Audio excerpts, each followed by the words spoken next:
Hey everyone, LR here. And trust me, you are not going to believe the story I'm about to share with you today. Seriously, grab a snack, buckle up, because this isn't just a story. It's my story, and it's going to flip everything you thought you knew about identity on its head. For 25 years, I was just a Lara, the waitress. Pouring coffee, fading into the background, just how I liked it. It meant no one asked about the massive holes in my past, the childhood memories that felt more like a foggy dream than actual experiences. I preferred being invisible. It kept the ghosts of my past safely tucked away.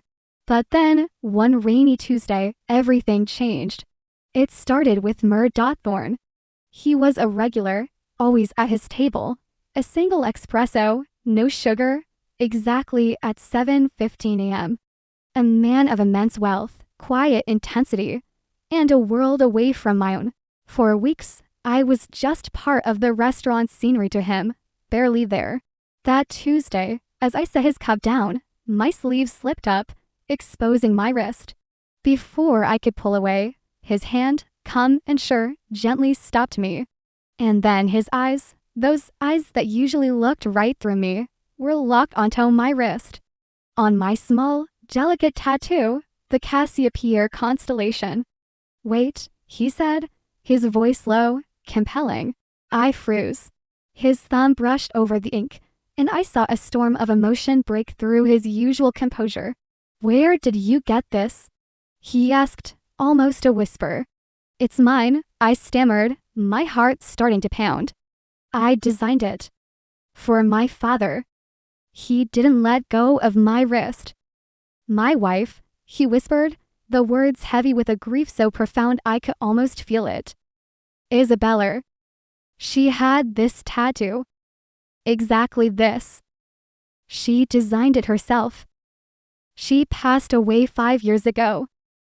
The air left my lungs. I pulled my hand back, clutching my wrist. That's impossible. It's just a coincidence. He stood then, his presence suddenly filling the entire space around us.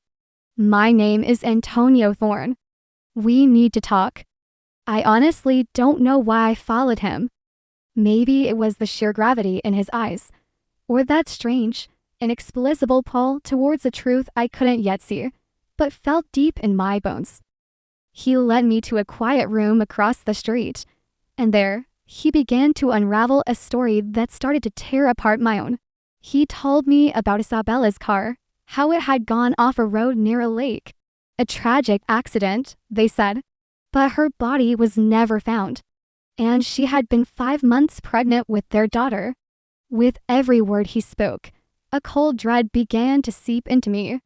The gaps in my memory, the recurring nightmares I'd had my entire life of being underwater, the fact that I couldn't clearly picture my own mother's face, it all felt like a fragile foundation beginning to crack under an immense pressure. How old are you, LR? He asked, his voice gentle, but relentless.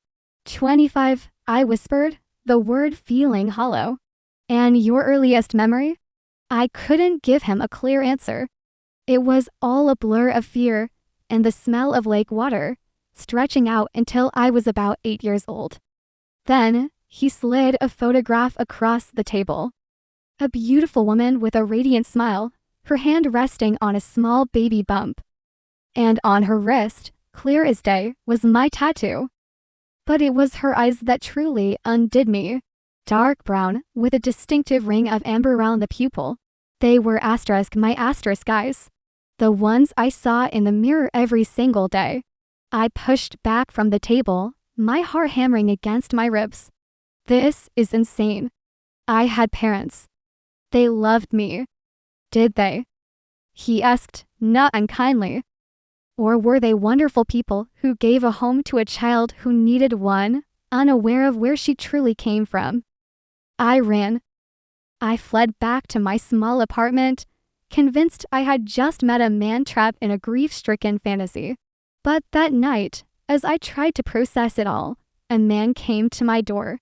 Just as I heard the knock, my phone buzzed with a text from an unknown number. Don't open the door. His credentials are fake. Stay inside, Antonio. But it was too late. The door handle jiggled violently, then the lock began to splinter. I didn't think. I scrambled out my bedroom window onto the fire escape, the cold metal biting my bare feet.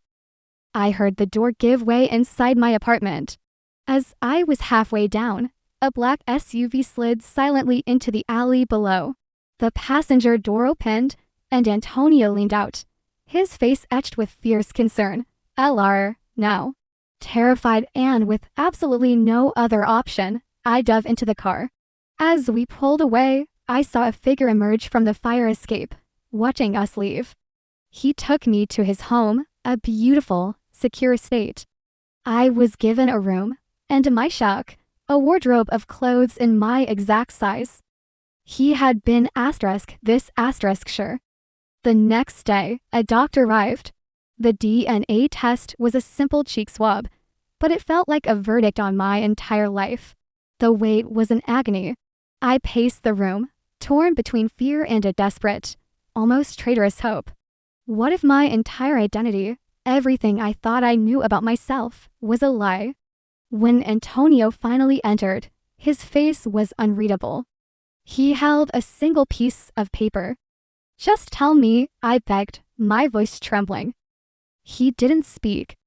He just handed me the report. My vision swam as I scanned the text, my heart a frantic drum in my ears. Then I saw them, the words that redefined my entire existence: probability of paternity, 99.9998%. The paper fluttered from my numb fingers. The world tilted. I was not Alar, the waitress. I was Alar Thorne. I looked at him, this powerful, formidable man, and in that moment, I saw the walls around him crumble. The ice in his eyes melted into a vulnerability that shattered my own defenses. He took a step, and then another, and then Antonio Thorne did something I could never have imagined. He sank to his knees in front of me. A single tear traced a path down his cheek. He reached for my hand, his own trembling. My daughter, he whispered, the words raw with 25 years of longing. I have spent a lifetime looking for you. Every wall inside me collapsed. I wasn't looking at a billionaire. I was looking at my father. A man who had lost his family and had just found a piece of it again. I fell to my knees with him and let him wrap me in an embrace I never knew I needed. We held each other, to broken people finding a painful, impossible wholeness. As we knelt there, wrapped in our storm of emotions, a soft knock came at the door. His assistant entered, her face pale. Sir, forgive me, she said, her voice unsteady. There's a woman at the gate. She's insisting on seeing LR. Antonio rose slowly, his protective instinct surfacing. Who is she? He asked, his voice calm but firm. The assistant's gaze flicked to me, then back to my father, her eyes wide with disbelief. She says her name, the woman whispered, is Isabella Thorne. The name hung in the air, a ghost-given form. My mother. The woman from the photograph. The woman who had been gone for 25 years. My father's face lost all its color. My own heart stuttered to a stop, then restarted with a painful jolt. She was alive, but as I looked from my father's stunned face to the assistant's shocked one terrifying question echoed in the silence of my soul. Why now? After a lifetime of silence, was she here to welcome me? Or was her return the beginning of a much more complicated truth? This isn't over, not by a long shot. What do you think happened next? Let me know your theories in the comments below. And if this story left you on the edge of your seat, please hit that like button, subscribe for more incredible true stories, and ring the notification bell so you don't miss what happens next. Thank you for being here with me today.